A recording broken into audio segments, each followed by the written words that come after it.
নাই নাই মই বুলি নহয়, প্ৰত্যেকজন অসমীয়া আজি যদিও বা আমি দিনজোৰা কাৰ্যসূচীত মই ব্যস্ত হৈ আছো, আপোনালোকে ব্যস্ত হৈ আছে, কিমান সময় বহিছে, আমাৰ কিন্তু সেই মনৰ ভিতৰত কিন্তু সেই এটাই কুৱেশ্যন যে কি হৈছিলে, কিয় আমি অসমবাসীয়ে আজিলৈকে ৰাতিলৈকে আমি এতিয়ালৈকে প্ৰতিটো নিশাই আমি কান্দিছোঁ।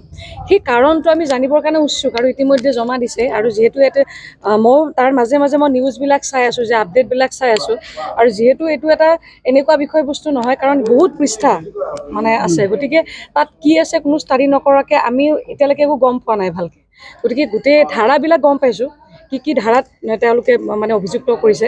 গতিকে মই ভাবোঁ যে এই গোটেই বিষয়টো অভিজ্ঞ লোকসকলে তেওঁলোকে ষ্টাডি কৰক, ষ্টাডি কৰাৰ পিছত তাৰপিছত আমি জানিবলৈ আমাক সহজ ভাষাত লাগে।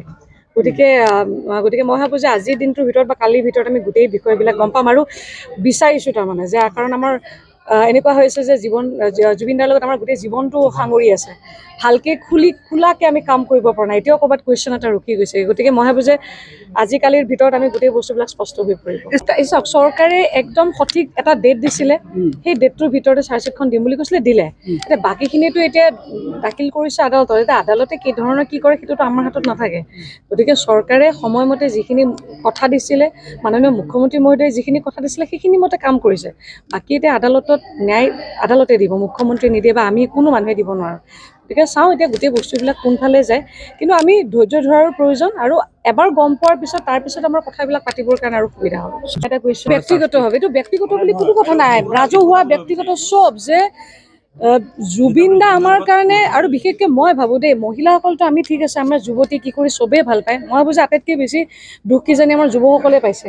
বহুত ডাঙৰ শক্তি আছিলে জুবিন দা য'তেই যায়, যিখন ফাংচনত আপোনালোকে দেখিব ল'ৰাবিলাকে বলিয়াৰ নিচিনা, যিমান মই নিজৰ ভাগিনসকলক দেখিছোঁ, একদম লখিমপুৰত থাকিলেও তালৈকেও দৌৰে বাইক লৈ লৈ। গতিকে মই ভাবোঁ যে আমাৰ জীৱনৰ এটা অংগৰ নিচিনা, আত্মা মানে কঢ়িয়াই লৈ ফুৰা জুবিন দা আমাৰ কাৰণে শক্তি এটা।